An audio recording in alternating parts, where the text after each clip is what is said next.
open natin yung Kinemaster sa Play Store.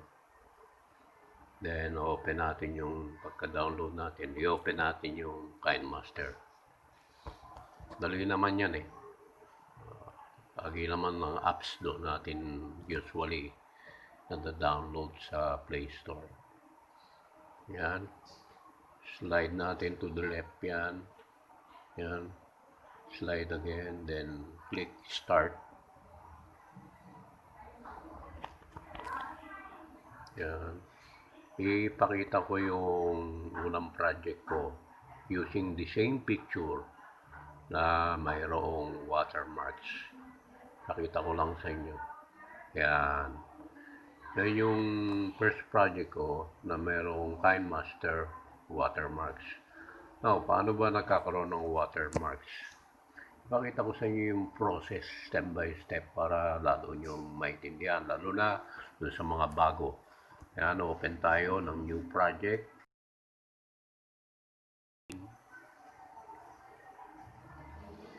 Then, kunin natin yung aking picture na para for demonstration.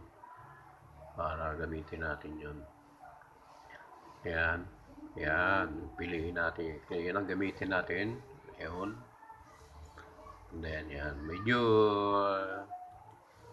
ihabaan natin yung oras. Gawin natin 10 seconds para medyo mahaba-haba. Then, let's subukan natin. I-test natin siya. Yan. Yung ginagawa pa natin, nakita nyo, walang watermarks yan. So, okay. Once na in-okay na natin yan, kininglik natin yan, then i-share natin yung project natin para ma-export. Dito yun, export natin. Lagay lang natin siya sa pinakala kasi maiksi lang naman yan, 360 pixels yan. Pagka-export natin, tingnan natin kung anong mangyayari doon sa picture natin. Yan, okay na, na-export na. Then, open natin. Tingnan natin kung open ulit natin. Tingnan natin sa media. Open ulit natin. Start ulit tayo, 16:19. Open natin yung media kung pumasok na ron. Okay. I-click natin yung export natin. Nag-export tayo. Andun sa export folder. Yun, export folder. Yun, yung latest yun sa bandang kaliwa. Yun ang click natin. Tingnan natin kung ano naging resulta. Yan. Kaya lang tayong konti para makita natin kung anong yan. Open. Ayun. Kita nyo ba?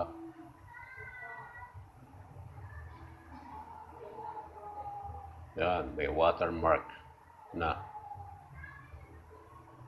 Ngayon, open naman, i-delete natin yung Kinemaster sa Google Play Store. Then, open natin ang Easy Market. I-open lang natin, search natin sa Google o sa browser natin sa Chrome. Yan. Search nyo lang doon. Then, yan. I-download nyo. Pagka-download, open natin yung Easy Market. Yan. I-search natin yung Kinemaster. Type natin Kinemaster. Yan. Then, hanapin natin yung icon ng Kinemaster. Yan. Icon. Click natin yan. Yan. Free to download. Click natin yung free to download.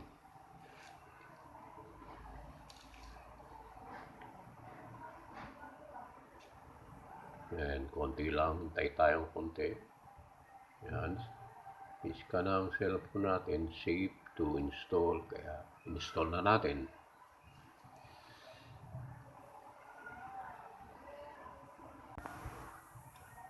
Yan. Install na.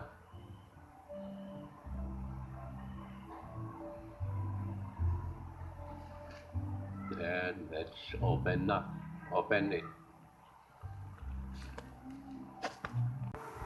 Yan. Open na ulit natin. Kay Kinemaster from AC Market. Na natin dito, itong apps na to na from AC Market, wala nang ads, wala na rin siyang watermarks, at na-off, parang na-unlock na rin ito eh. Imagine pagka nagbayad tayo ng premium, 195 yan per month, and 1 year 1,150. Kung bago tayo, wala tayong budget, mahirapan tayo, kaya dito muna tayo sa libre. Yan, open natin. Open tayo ng new project. Kunin uli natin yung open natin yung media, kunin uli natin yung picture na ginamit natin for demonstration. Tayo sa gallery, folder, picture, folder ko. Yun, hanapin natin yung ginamit natin picture, yan, sa ibaba. Click natin yan, yun. Masok na siya. Yan, makita nyo. Yan from the start, wala naman siyang watermarks, di ba? Increase ulit natin siya ng 10 seconds. And then, i-test natin siya. Play. Yun. Hindi naman siya. Yan. Yan. Then, i-try to share and export. Ilang natin sa 360p. Very short lang naman yan. Then, i-export natin. Exporting na. Wait lang tayo ng konti. Pag-export niyan, tingnan natin kung magkakaroon pa siya ng watermarks gaya nung nasa Kinemaster Play Store. Ito, tingnan natin kung meron pa siya. Open natin 16:19, tingnan natin kung pumasok doon sa media. Open natin yung media. Ayan. Open natin yung export folder.